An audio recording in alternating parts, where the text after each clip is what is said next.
Welcome back to session number 2 of Care Team Training here at Hennepin Avenue Methodist. I'm so glad that you're here. Welcome to the people who are watching on YouTube, either making up this session or refreshing some learnings that they had in earlier days. This is the day we're going to talk about when bad, hard, sad things happen. And they do. They happen all the time. And sometimes we know about them and sometimes we don't. But certainly with your care receivers, we hope that you will and help them walk through that valley, whatever it might happen to be. So that's what we're going to talk about. We're going to watch a video that lasts almost an hour that's available online, actually, so you'll be able to see that. It's someone else uploaded it to YouTube once upon a time. But I've been using it for a very long time because it's kind of old, but it's still a pretty quality piece of material. So, assuming you've done all these things, you've picked up your workbook, you've got the handouts, you signed the attendance sheet. If you didn't do that in a little bit, we have now name tags and lanyards. Mine doesn't look like yours, but that's for you to use when you shadow, so you have a little bit of identification on you. You'll be surprised how that can get you into places. Just having a name tag and makes you look a little bit official. And your caregiver that you're with should have that too, at least if it's one of our team members. And when the class is all done, you get one that doesn't say student on it anymore, assuming you make it all the way through the process. So, and then snacks, of course, available anytime. Today's topic, as I said, bad, hard, sad things happen. Devotions. So we're going to take a little minute. This is my last time to do devotions. Starting next week, it's going to be one of you. So maybe you've done some thinking about that. I'll just point a finger at somebody and say, oh, it's your turn today. And you can share with us whatever you want to. It doesn't have to be elaborate. It doesn't have to have visual examples. But if you want to do something like that, that's just fine, and be ready to go. There are only going to be 4 sessions left, so not everybody is going to do it. But then you'll have something sort of ready to go when it comes time to visit with people that you might be able to use in that context. So as we heard last week from some of the veteran care team members, they just have a whole bag full of stuff that they bring with them on their visits, oftentimes prayers that they've pulled out of the bulletin from church or little devotional books, and one of them brought a Bluetooth speaker in order to share the service. So all those things are helpful. You can use them or not use them. It's really completely up to you. So, devotions.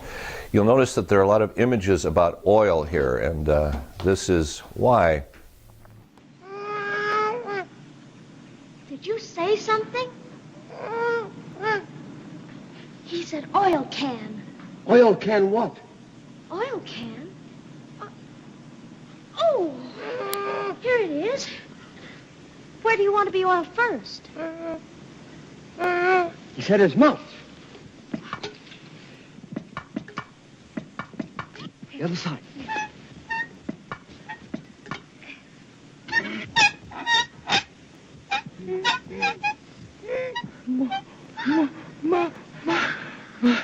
My goodness, I can talk again. Oh, oil my arms, please. Oil my elbows.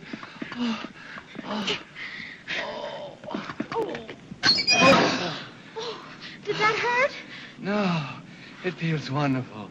I've held that axe up for ages. Goodness.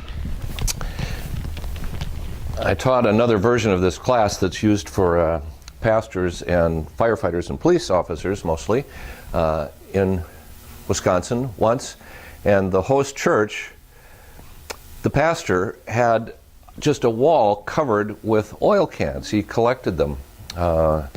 If you ever watch American Pickers, that's a big score for them if they can find an old oil can, because apparently they're quite valuable, as was the case with this guy.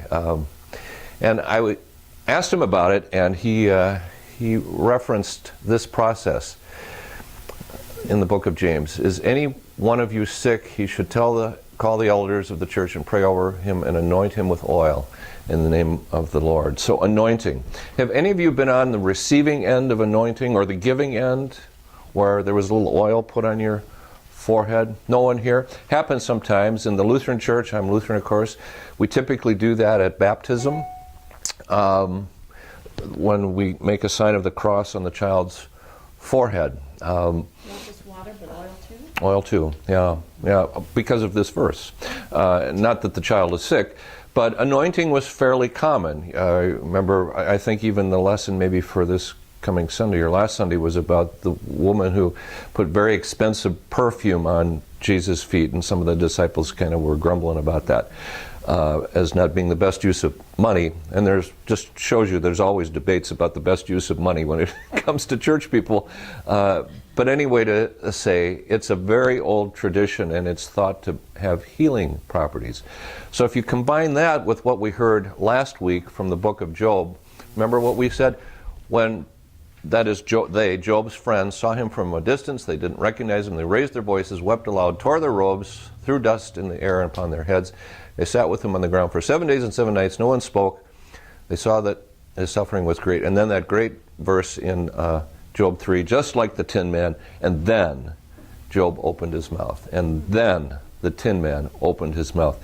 Once a little bit of oil had been administered, a little bit of kindness, a little bit of not judgment, not second guessing, not trying to explain, but just compassion, being with the person who's having a tough time.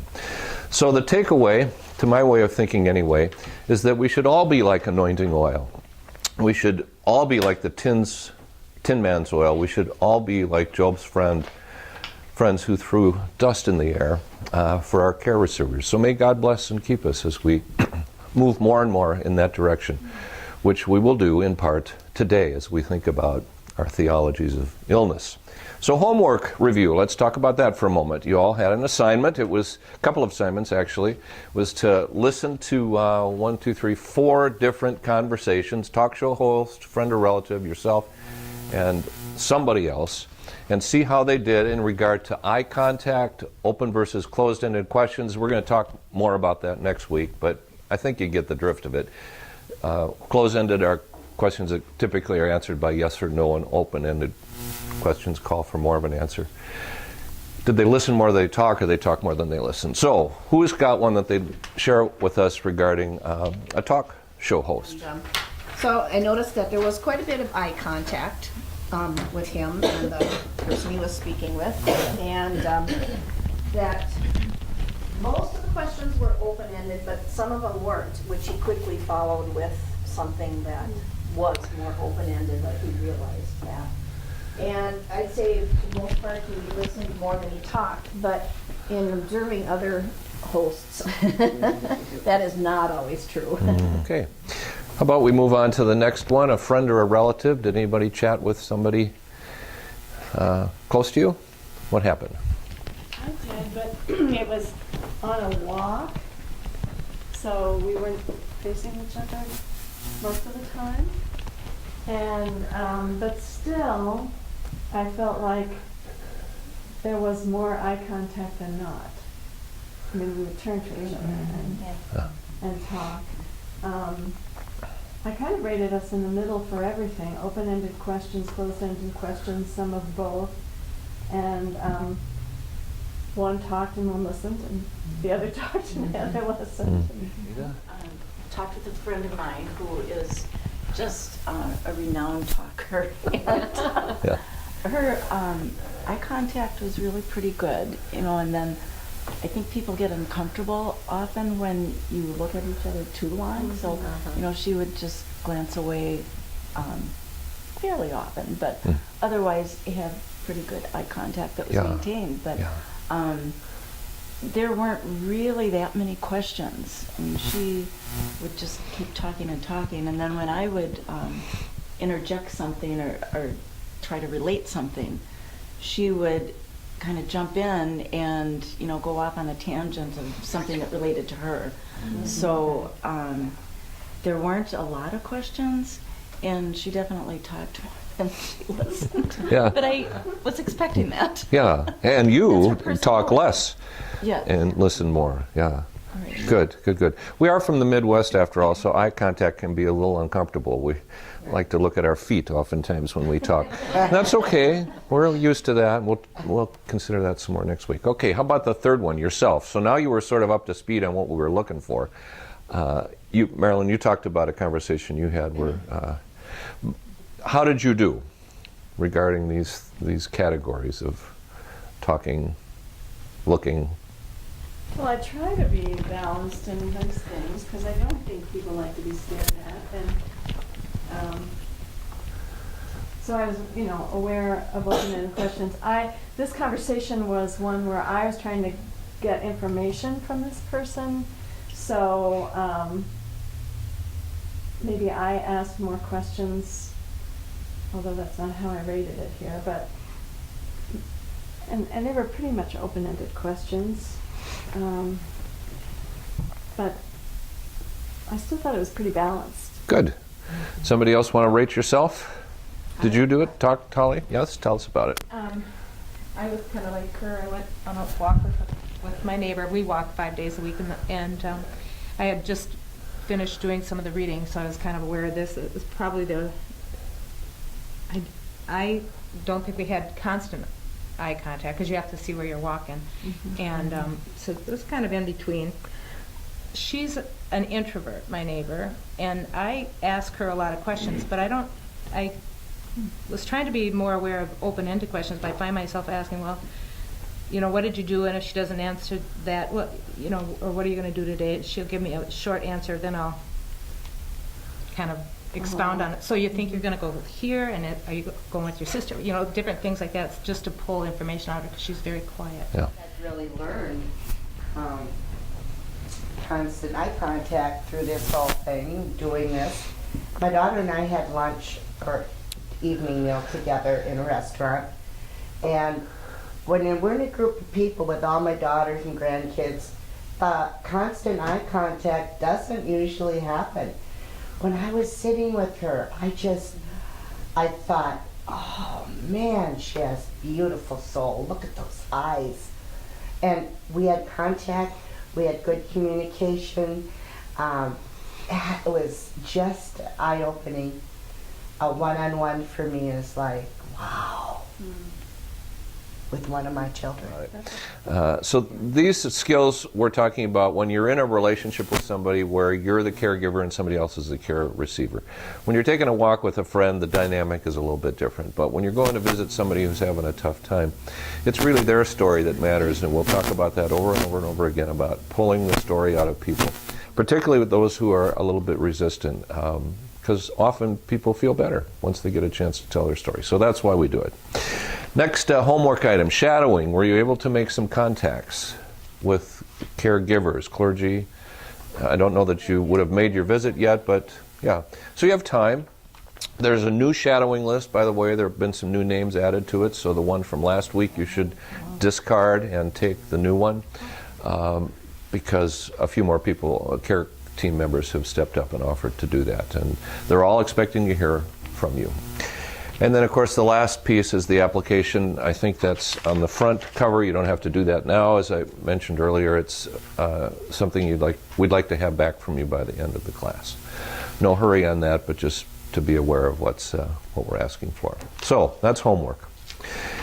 Any questions about last week? Remember, we had the panel. We talked a little bit about the history of the program, some terms, program requirements. Yes? I guess my question was, how frequently do you go visit a single person, for example? Does that vary, or? It varies considerably. It depends so much on the person that's being visited.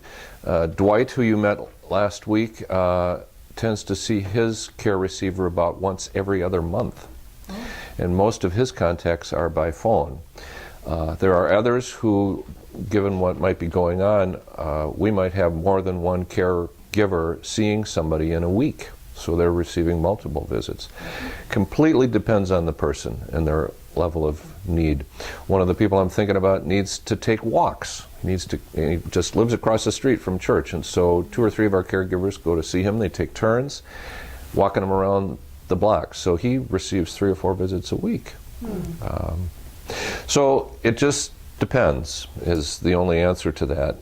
On average, maybe a couple times a month, And if you have 3 care receivers, then you might be making 6 visits a month. So you have to decide what's practical for you and what's needed by the care receiver. If that's too many visits, then you should have less care receivers. If you can manage that many visits. And certainly, as we mentioned last week, one of our caregivers goes to a nursing home down in Bloomington. And we have, I think, 4 members there, and she just can go see 1, 2, 3, 4 all in one visit. So, yeah, it's defined by the person and by both people, by you and those who are seeing folks. Yeah, Marilyn. You mentioned, I think we have 300 people here at Hennepin. In this that are, church, yeah. Possible in need of or recipients of a visit. So how do you prioritize, or how do you decide? Everybody probably can't get a visit every month. You're right, everybody can't get a visit. So in this church, as in most churches, there's a pastor. If it's a larger church, there might be a visitation pastor, as there is here, whose responsibility is to get around to those people. But with a workload like that, getting to them even once a month is hard. So we add the caregivers, the care team members, and that ramps up the visits for some of the people. But no, not everybody can be seen. It is, I suppose, kind of a squeaky wheel phenomenon. Those that seem to be in the greatest need that we just happen to know about. Yet no one knows the kind of burdens that folks carry. Not only those that are homebound, but just any of us. So trying to learn about that is the key, and hopefully the pastor will know. Or if there are multiple clergy on staff, they kind of huddle together and they decide, well, we better get to this person. So it might come from the family, it might come from the person, it might come from the pastor, it might come from one of you as you uncover folks that you know in your home church that need a little bit of help. In this church, there is a pastoral care hotline that you can call. Okay. In most congregations, it tends to be driven by age. So they'll print a report of everybody that's 65 years or older. Well, I'm 65 years or older, so and I don't know that I need somebody to come by and see me just yet. The time might come. I hope one of you might come and see me. But for now, age isn't enough of a reason to send a caregiver. So it has to be age plus something else on either side of 65. We've started to have a widow-to-widow program, and that might be younger. So again, it's defined more by need, but age typically in most churches, as I've seen over the years, is the trigger. I certainly remember in some of the congregations I've served that there were people on the shut-in list, and I would see them at the grocery store. So what's going on here? Well, I got on the list when I broke my hip, but now I'm better. So that would be a reason to take them off the list. Does everybody who's visited know somebody's coming to visit? Would you ever arrive someplace and someone be unavailable, surprised, not interested in your visit? We try to let them know. We try to negotiate the arrival of the caregiver either with the person themselves or with their family. Mm-hmm. Sometimes, given the level of alertness, you just show up. As a member of the church. But you've got the name badge, it says the church, you maybe have a bulletin from the last Sunday, so if they don't recognize you, they might or they might not, but they'll recognize the stuff. Said, you're from my church. And we have never had anyone turned away. Yeah. Well, we need to keep clipping along.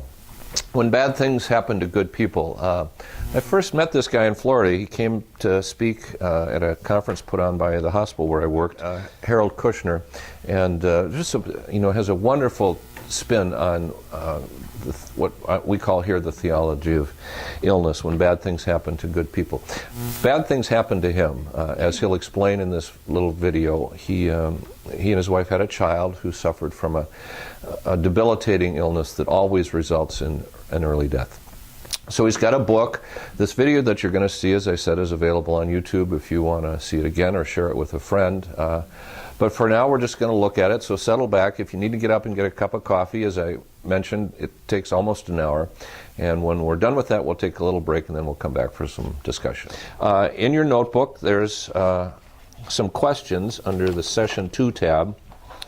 This is important. As you watch this video, do you see it? Care team training, when bad things happen. Think about these questions. You'll find the answers to some of them in his presentation. Some others will call for you to answer, and that's what we're going to be talking about when we get together after the video is over, your answers to these questions. Just 4 questions, pretty simple, but we're going to talk about them in a little bit. Okay? Now we go.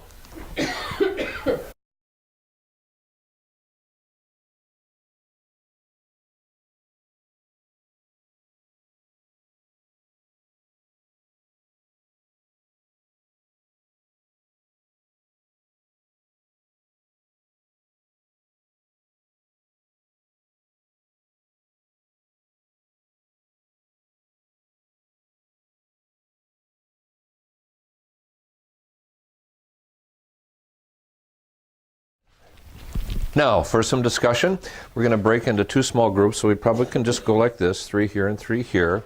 As I mentioned a little bit ago, your job is to come up with answers for these 4 questions, and so here are your guidelines for that discussion. First, join with, in this case, 3 other students. Appoint someone who's going to be the reporter at the end of your discussion. Try to arrive at what your group thinks is the best answer. Your group thinks is the best answer to these 4 questions. Feel free to persuade or talk to one another if you're not exactly on the same page about it. And if you can't do that, then it's fine to have a majority and a minority report. One of you might feel differently than the other 2. And then the moderator reports to the large group when you come back in a moment, and we'll talk about it. To me, it's 8. Yeah. I look and think, I definitely thought that too. did you get that too? Yeah. It said, God isn't all powerful. And What I got out of it is that not necessarily Well, that's kind of what we've been taught. he's not that. He's kind and he's loving. And he doesn't control it. I mean, we all have free will. We actually discussed something. He's happy when you choose the good things, but he's crying with the Different various members people that run into are different being killed, and the Yes. Auschwitz or his son or whatever it And I was. don't have any And we're human beings. You know, deeper connection to God, but I've always felt this we're way too. human It's just beings. like We have He faults. created this world and then Right. sin But came I into like it, the word you know, perfect. the devil or whatever, and You know, God let something like God isn't perfect. laws of nature and things that are going to happen. We aren't perfect. Choice, and so these things You are say, going to happen. when you say God sometimes is not perfect, not through our choice and not through God's choice, Because but he's- He has allowed he's not all the choice of powerful. everyone to have an impact Or on the world. And how that's do you kind of mean what that? I came up with. Well, he That's did how I say a little bit more, understood it. but Say a little bit more. Job didn't do anything You go ahead. He can't, He was he a good doesn't man. control He was it. trying to live I mean, his life, and there isn't God something is all that, powerful. He wanted to put a stop to it, but that's You know, not what you He may be created at a us for. He created us place in our- where- in His image, so we have that choice. you know, there's no control. And that's It's where- just what happens. But I knew they were trying to comfort me, so I did find that comforting that they were at least reaching out. And I didn't so much take their words face value, but more their empathy. And I think I believe that they looked at it differently than me. I didn't even believe back then that it was something God was punishing me for. I don't believe that He was punishing my son. But would you But I say know I've seen enough death and dying and something illness in the world that I rather than just just knew that thinking? these kinds of things happen to everybody. as Kushner pointed out too, that God didn't necessarily make these things happen, but He is there beside us when they do happen, and that's the point, I think. You know, to That's exactly remember. it. It gives you the ability to transcend the experiences, maybe learn from them, learn compassion and love for other people. And like he said, even his final thing about the ember of your own heart, don't let your heart get extinguished by the bad things that happen to you. Yeah. Find the ability to blow on that coal and light a fire that warms the people around you. Moderators, let's hear from this group. What is your answer to the first question? We couldn't come up with a single conclusion, because each of us kind of had a slightly different perspective. And over here, did you have an answer for? God is all powerful. That was the one that Kushner let go of, Right. according to his lecture. Okay, it's fine. Number 2, as you think about the story of Job, what statement makes the most sense? Group 1. Well, this was another one that we felt 1 and 2 were almost just asking the same question, slightly different. And again, it would have been A, that maybe God wasn't all powerful in that particular case unless you jumped ahead to the... So there was consensus, you think, in A your little bit group? more on that one. A little more than Yeah. on the first. Okay, We were still different. gotcha. All right. Group 2, A. you felt A. So far you people are agreeing. Okay, third question. Do you believe God punishes people with illness? Yes, no, maybe. None of us believe that. That's a no. That's a no. All right. Group 4, or question 4. If you heard someone say, "We loved our son, but God must have loved him more," that's comforting. Person looks at things differently. Do you really believe that, or something else? Let's start with you this time. We settled on B. I almost thought at first that maybe should we say something else about, well, yeah, that's what you believe, but this is the way I look at it, but we decided Yeah. no. Okay. That, Just it's better just to So you'd think this person looks at things differently. Okay. Respectful, too. Be respectful of their beliefs. Okay, group one, how did you handle it? Again, I think our majority, these two felt that B was the correct answer, and for me, I was kind of combining A and B. So in some cases you agreed, in some cases you didn't. All right, so let's think through this really completely apart from these questions. The question that I have for you, as you just engaged in this dialogue with two other class members, do you think you were more of a listener, or were you more of a talker, trying to promote your own ideas, or maybe you were a little bit of both, which is how conversation often goes. You handled that question about someone thinking that God took their son, as it said. You just thought it.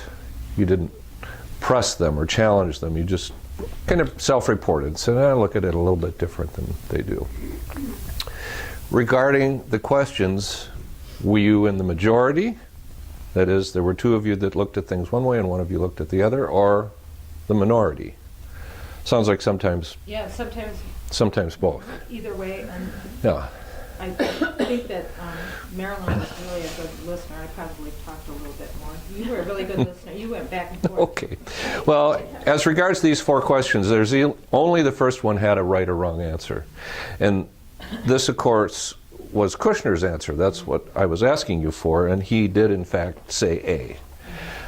The rest are all a matter of opinion, which was me setting you up to have some kind of a conversation where you might not agree. And as it turns out, you didn't. Some of you were in the majority, some were in the minority. So let's think about that. How does it feel to be with people who think like you? Reassuring. Great. Reassuring, great, nice, life is good. All right. So you might feel good, safe, smart, affirmed, right, strong, happy. How about for spending time with people with whom you disagree? How does that sometimes feel? You're just a different... I like it because it helps me to see from another aspect. Aha, so it's interesting to you. But sometimes you might feel bad, unsafe, the opposite of these things. Dim-witted, denied, wrong, weak, angry, or at least unhappy when you're in the minority. We have a saying in our Bible study. We have not rules, but standards, covenant. And one of them is, we all agree to disagree. As often happens, doesn't it? Often takes place. Listen to each other. Yep. That's all. This certainly can be varied depending on your own sense of strength and personal power, how confident you are in yourself and your opinions. But if you overlay it with illness, then it becomes more difficult. Everybody has a theology of illness. You just heard from Rabbi Kushner where he feels suffering comes from. And in the end, he really said, I can't explain it. I just can't explain it. Why is the wrong question? What should we do? That's the question to ask. But we all have come to terms with loss in our lives, and it may be an unanswered question for you, or you may have an answer that you go to most of the time. And most of the people you go to see, your care receivers, will have their own idea about this, why it is that they're suffering. In this class, sitting here on a Saturday morning, we're all on an equal footing. We're going to be able to stand up, move, drive away from here. We have a certain sense of personal power. But when you're visiting somebody, the dynamic is different. The caregiver, you are healthy, alert, strong, confident, mobile. The care receiver is sickly, foggy, weak, unsure, confined. It's a very different dynamic. They're oftentimes in bed, you're standing up.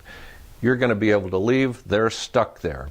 And it gives you a certain amount of power that they don't have. It's kind of like the preacher standing up in the pulpit on Sunday morning talking to you, the congregation, and you're quiet, right? They talk for 15, 20 minutes sometimes and express their opinions, and there's not exactly a time for questions after. You move right on to the hymn after the sermon, and then they collect some money. That's what happens in church. So, what's the point of all of this? Generally, a time of crisis really isn't a teachable moment. That's the thing to pay attention to. When you've experienced a big loss and you're feeling the pain of that, It's hard to learn a new way of coping. That can happen over time.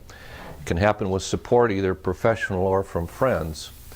But it is possible for caregivers, people like you and me, or just friends, to cause care receivers to question their belief by uttering what is just an innocent phrase. And it happens all the time. Like, you don't believe that, do you? Or God knows best, or it's God's will, or God doesn't give us more than we can handle. Kushner mentioned some of those things that we hear all the time, or you might see in print, as people try to explain the reality of pain and suffering in our world, a question that at least one New England rabbi says is unanswerable. So, what do we do? If you take away what has worked for them in the past, even if you say out loud or report to yourself, I really don't agree with you about that. If you say out loud, you don't believe that, do you? If you say something like that, it can take that theory, that system that has maybe worked for them for a while, just away. It can erode it. Takes the underpinnings of it away. It gets them to start thinking, oh, maybe I don't know what I'm doing. Maybe it doesn't work for me all this time. I can't tell you the number of times when, just hundreds of times, when I would bring bad news to people in the hospital. So I think I mentioned last week we had on the average of a death a day at the hospital where I worked, and we had something to do with all of them. So that's between 300 and 400 deaths a year. And it oftentimes fell to us to bring that bad news because the doctors had gone away and the family wasn't there yet. And so we would often do that, and then once the dust had sort of settled, somebody would say, well, God knows best. And I, like you, would say, I don't really agree with that. How can the source of my comfort also be the source of my pain? Yet, if I said, oh, that doesn't make much sense to me, do you really think that? Then this thing that maybe had, this way of looking at it, that may have worked for them for years and years and years and years, is all of a sudden being challenged by me, a person in power. And that leaves them sometimes with just nothing at all. So, what am I saying? Sometimes bad theology is better than no theology, because there is a time of learning, but it usually isn't then. It usually isn't then. As Kushner says, it's nice to know somebody's driving the bus, even if you don't like where the bus is going. For some, at least, it's nice that they have this notion, it's comforting that they have this notion that there is some power bigger than me that's in charge. And even though I don't like where it's taken me, there is something bigger at work here than I can ever begin to understand. So, our mission with care receivers, as we've said over and over again, is to get the story out. And typically you'll have a long time to do this with people.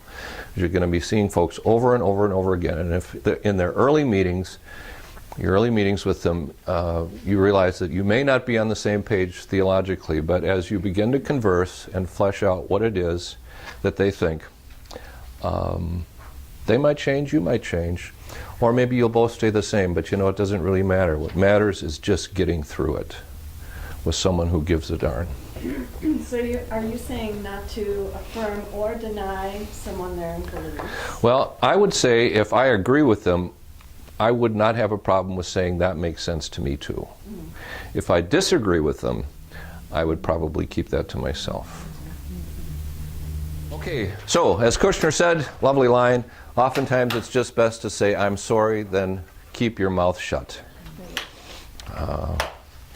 And as we'll say next week, a nice opening line, something to get the story going, often will be as simple as what happened. And at the end of it, you say, I'm sorry. And you probably don't need to say too much more than that. Great line. Human beings are God's language. Okay, homework. Don't type at me like that. It's under tab 2. Might be under tab 3. I bet it's under tab 3, so I need to change that. It's under tab 3 in your notebook. Don't type at me like that. Prepare devotions just in case, and then continue on with shadowing. Remember to get a new shadowing handout. Throw out your old one, because the old one doesn't have as many people on the back as this one now does.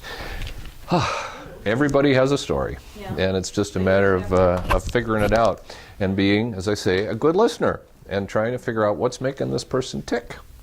and come to some sense of understanding so you can say, I sort of get it now. Yeah. And then you walk with them till wherever that path leads. Okay, that's it for today. Thanks one and all. Read that article. Yes, Karen. I have a question. Who Yeah. made the cookies? They want the recipe. Everybody Well, because I always tell the truth. Costco made the cookies.